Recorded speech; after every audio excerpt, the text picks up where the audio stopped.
Hey everyone, welcome back to another episode of the Other 6 Days podcast, where we talk about life outside of Sundays and what it means to live from our gatherings and not just for them. I'm your host, CJ McFadden, and today we're continuing our Overcomer series, stories of real people who faced overwhelming odds and used those experiences to point others to the hope we find in Jesus. Today's story is powerful, humbling, and honestly hard to believe. Our guest is Elizabeth Witte, a Coachella Valley local whose life changed forever after surviving a tragic plane crash at just the age of 16 years old. What could have ended her story actually became the beginning of a new one. Elizabeth, we're so grateful you're here and welcome to the podcast. Thank you. So happy to be here. So before we dive into your story today, could you give us a little background maybe on who you are, upbringings, hobbies, passion, family? Who is Elizabeth Witte? Alrighty. Well, I was born in the Bay Area. Okay.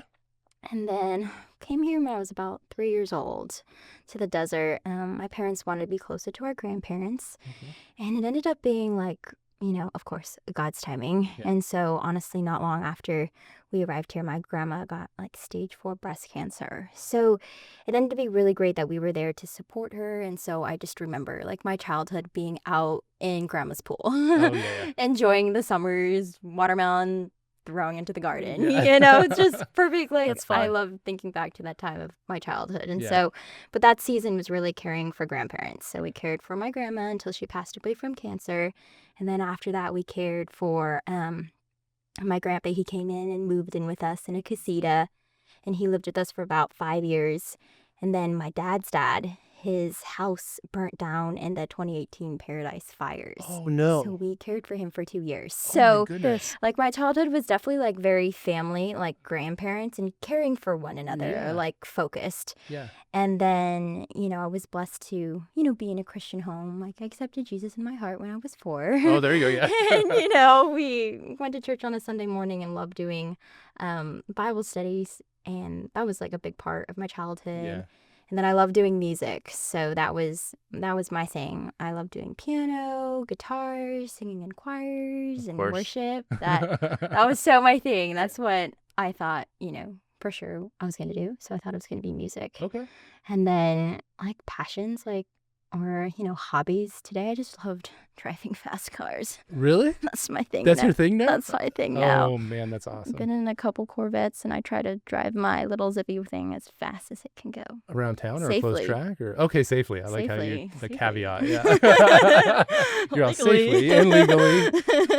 How many tickets do you have? No. 0. Oh, okay. We're Okay. doing You're good. safe. All right. You're good. Have you ever been out to the Thermal Club on one of that close track out there? I actually have a gift card to go there. That is I so cool. haven't gone yet. Yeah. But I'm gonna do it That's gonna be cool. before it gets hot. Yep. Hey, that's smart. I heard it's a great time. I've heard a couple people who really have enjoyed it. Actually, my dad really liked it Yeah? too. So yeah. Okay. Yeah. Yeah, I can't wait. Yeah. You're gonna go fast for sure. That's cool. Hobbies.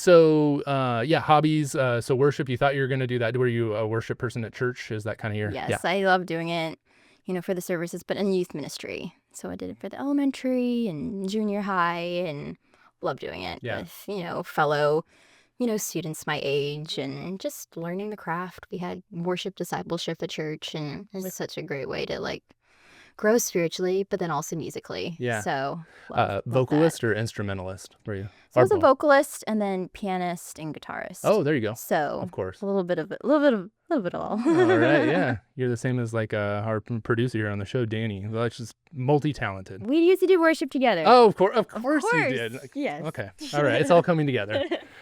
So when did you become interested in flying? When did that happen? I was 14. Okay. So I went to a school fair, and there was this booth that had free ground school and introduced you to your first flight. Mm. And so I was a go-getter. I was like, who wouldn't want to fly an airplane? Yeah. And so I signed up, and about maybe a couple weeks later, I showed up to Jacqueline Cochran Regional Airport. Yeah. I just call it Thermal Airport. Yeah. Thermal Airport. I I'm like not sure.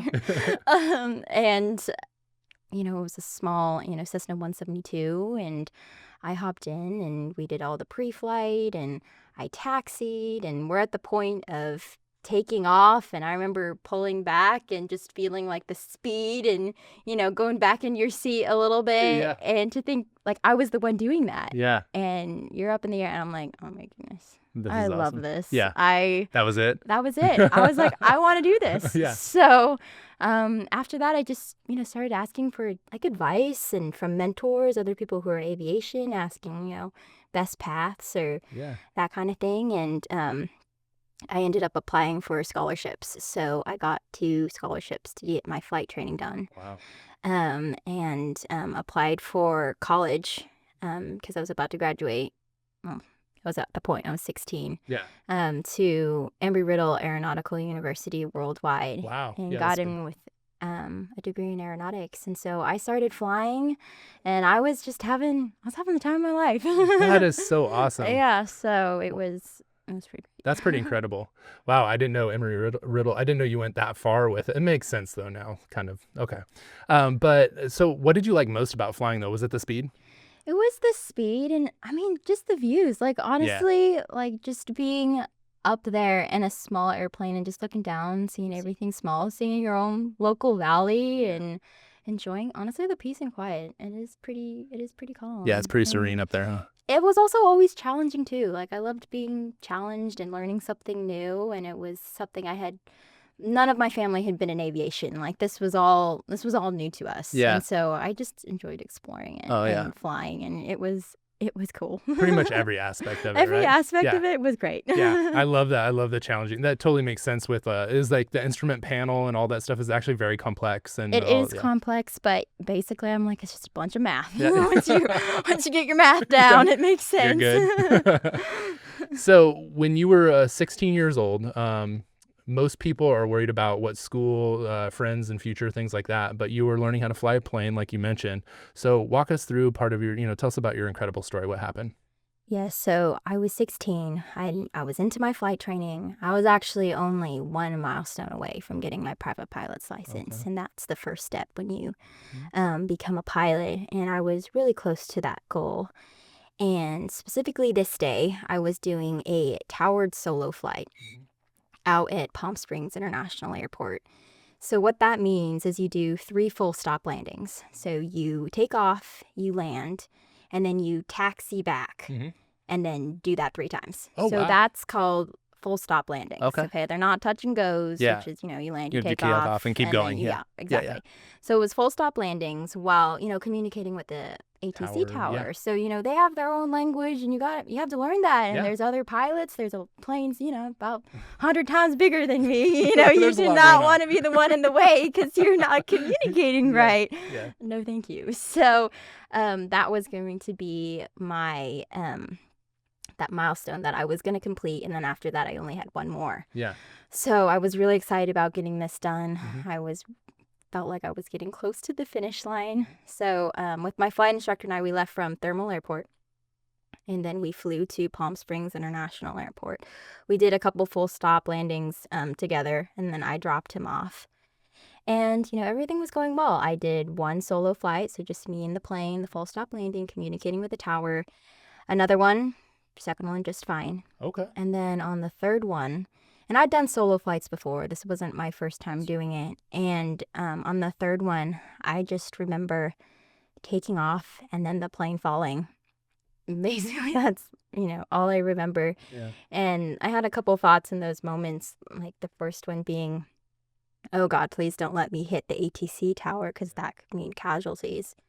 And the second one just being like, this is it. As I just, the plane's barreling towards the ground. The ground is getting closer. And then I just had this peace. I just had this sense that this was the next step of my journey. Because I had this verse go through my head in Matthew, even the wind and the waves obey him. Yeah. And everything about flying is about the wind. Yeah. And people had prayed that verse over me. And when that verse came through my head in those last couple of moments, I was like, this is just the next step of my journey. And then, black. Yeah. Black, yeah.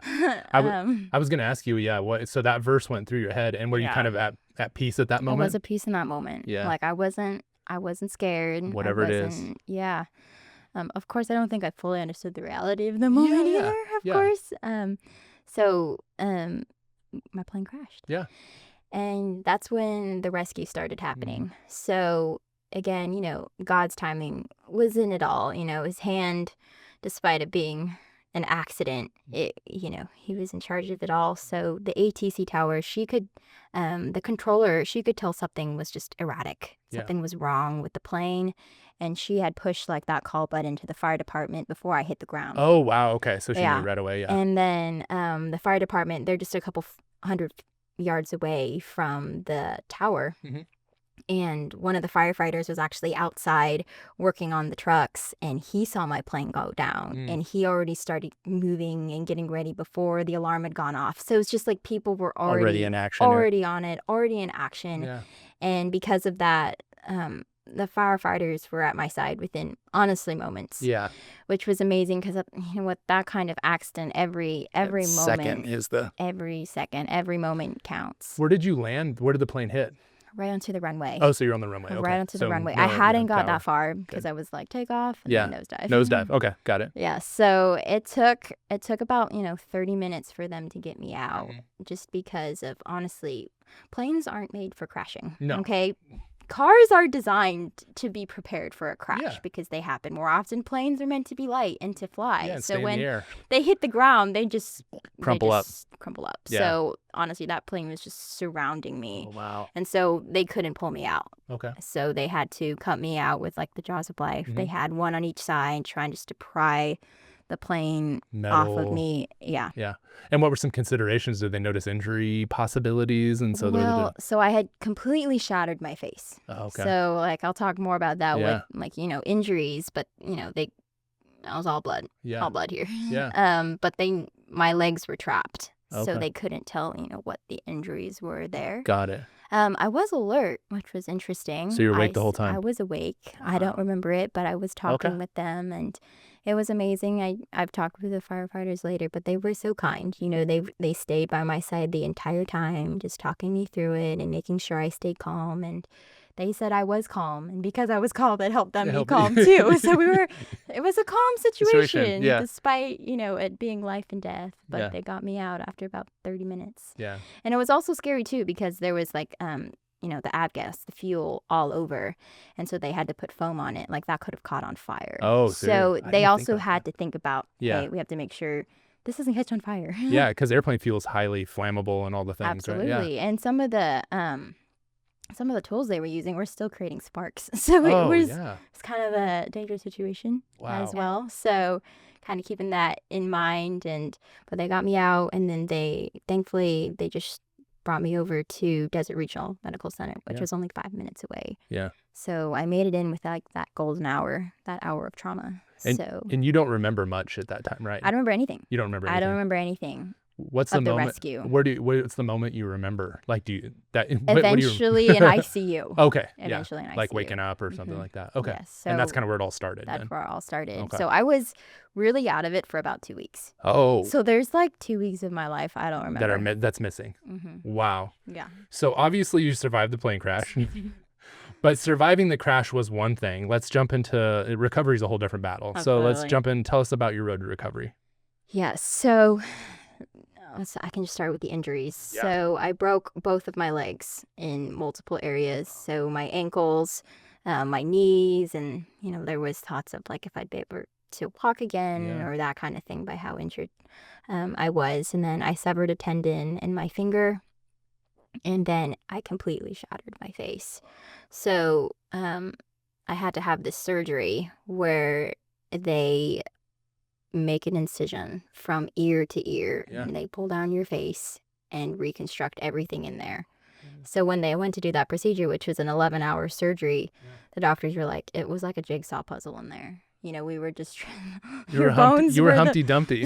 The bones were the pieces, and we were just trying to put you back together, which was just no. crazy. So everything from my jaw to my cheekbones to my nose to my eye sockets, they had to put that all back together. So you took a full frontal. Yeah. Absolutely. Wow. Yeah. So that's crazy. And so as far as breathing and all those things, that's a miracle that you made it. It was a miracle. And another thing too is because they couldn't intubate me through my mouth. They had to make an incision through my neck. So I had a trach.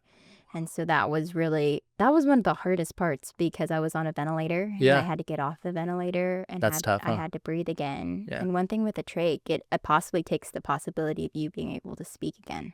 Really? So there was a risk I wouldn't be able to speak again. Because of the cut, how they have to do that? And because it could cut like your vocal cords. So you're singing and all the things. So and, just to even be talking and Yeah. to be singing, it's like those are all things that could have been taken Oh away. my Like goodness. speaking, eating, Yeah. seeing, like all of that.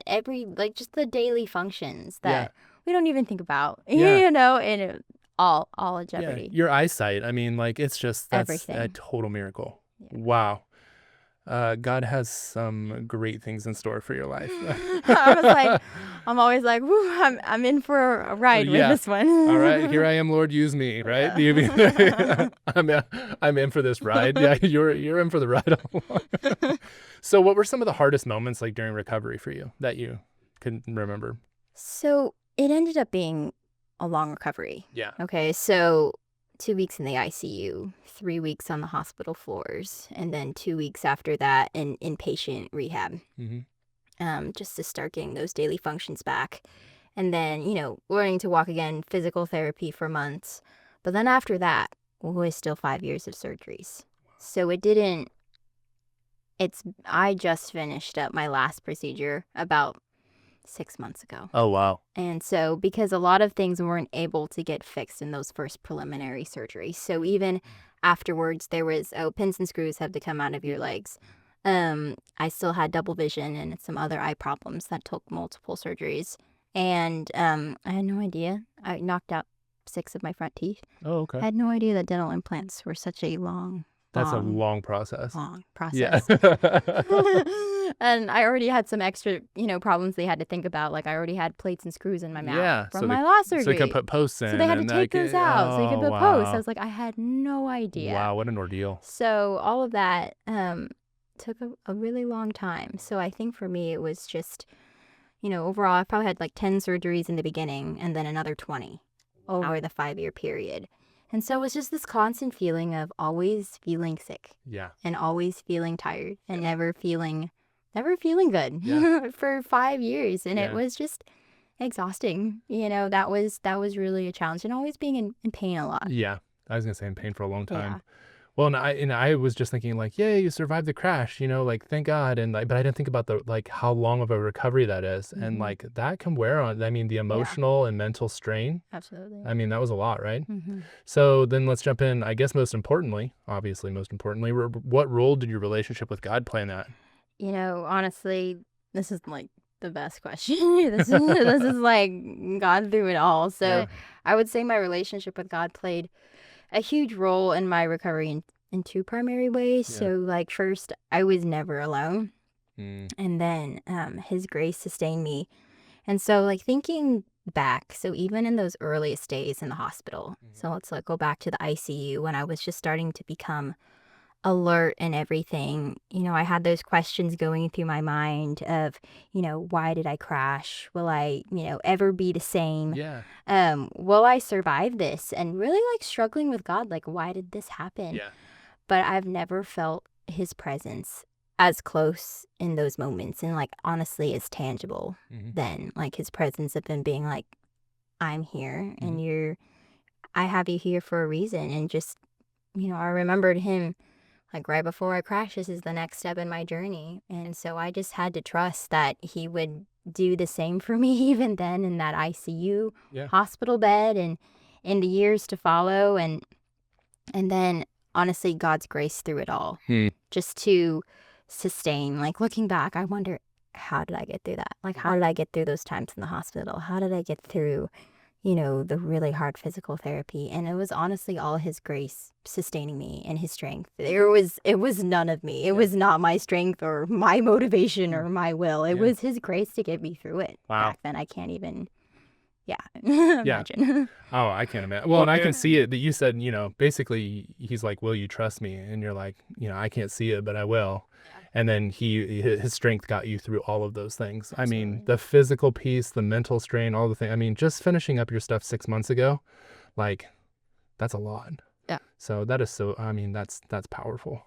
Oh, thank you so much for sharing that. Absolutely. So I do have to ask you, What was your experience like with going back to the ICU? I know there was some interaction with some of the Desert Regional. That was where you were at, right? I was at Desert Regional. Yeah. So like the trauma care team and the doctors and stuff. Like they were really amazing Yeah. there. So one thing that was really unique was that they don't keep minors at that hospital. And at that point, I was a minor. I was 16. Usually, whenever that happens, they send them out to Loma Linda. Loma Linda, yeah. But because I was just so serious and unstable, they kept me.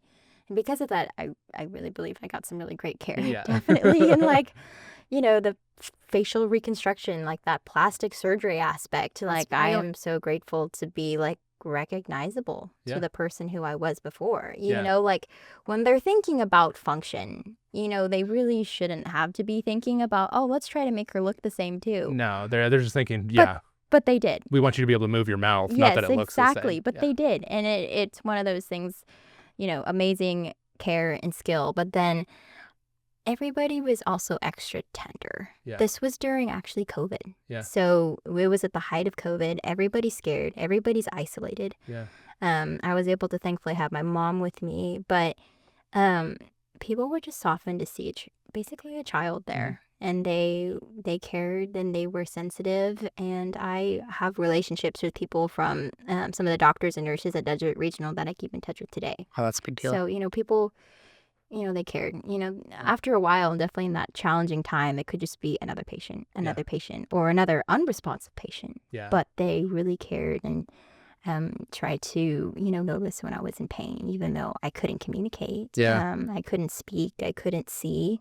But they had a way of just holding my hand, or they could tell if my heart rate was up and speaking to me, and just compassion at another level. That's so sweet. Oh, that builds such confidence, like in the medical community and just like what we have available to us here in the Valley. Wow. Yeah. Oh man, that's a big deal. And for those of you that are listening and you're not watching on YouTube, like I can tell you that Elizabeth's face and everything, you would never know that she had gotten in a plane crash. Like they did a fantastic job. They did. Like, I mean, you have like minor like little scars, but other than that, like they did it's phenomenal. It's crazy. Like that is so cool. I mean, praise God. So, is there anybody you want to just thank? Well, a little shout out while you're on here. Oh, shout out. Well, okay. Well, at Desert Regional, my ortho PA, we still stay in touch. There you so go. that's really great. There you go. And some of the doctors and nurses who really cared, just like Tino and Poonam, and they were just so kind and compassionate and would, hold my hand and, just even though I couldn't like talk or speak, they were like, we'll read the monitors to see how she feels. Yeah. Like that's their interpretation of seeing what my emotions were. Like if I was afraid or scared, and they talked me through things. So they didn't just see me as an unresponsive patient. Like they knew my brain was going a million mile an hour, going like, what's going on here? That's so sweet. So obviously this has shaped your faith in great ways. So what's what's next for you? What's God been showing you through all of this? How has your life changed because of this experience? Absolutely. So this experience has both really shaped and strengthened my faith at a new level, because I've seen how mighty God is. Just he moved mountains in so many ways. Like he had me survive a plane crash, which is one of those things you don't statistically survive. There was things medically that made doctors scratch their heads, like you shouldn't be walking like this, or you shouldn't be breathing like this. And when those moments when I see just how powerful God is, I'm grateful that I've had, experienced him personally in that way. And it helps give me, faith for whatever life will still have my way. I'm like, you can go through anything. I was like, plane crash at 16. Exactly. What happens at 21? No. Oh, I know. I'm like, I was like, I know life is supposed to like ramp up, but I'm like, it was pretty, Hey, you're a thrill seeker. You like excitement in your life, and so you've got it. It's kind of crazy, but I'm privileged to have seen God in that perspective of just being with me and having seen the lowest of lows, but also seeing the mighty God meet me there. Yeah, it's really powerful. So you're not pursuing flying at the moment. What's changed? What are the new dreams and aspirations and your kind of new direction? Yeah, so I switched my degree from aeronautics to engineering. just because I wasn't sure, how I felt about aviation at that time.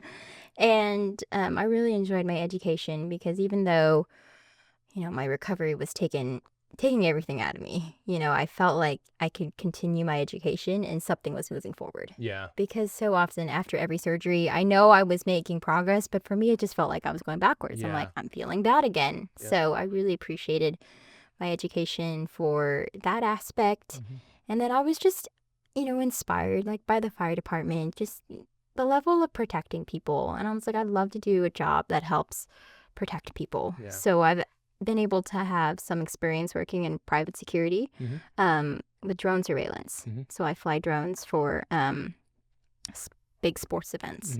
So that's been fun, like another way of keeping people safe. So I have my engineering degree, done a little work experience in that, and then I'm getting my master's next month in uncrewed and autonomous systems. What?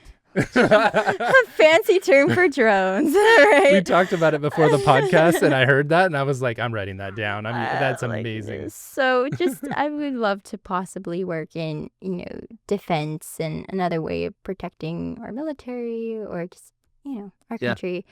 But again, I know that I hold loosely to my plans.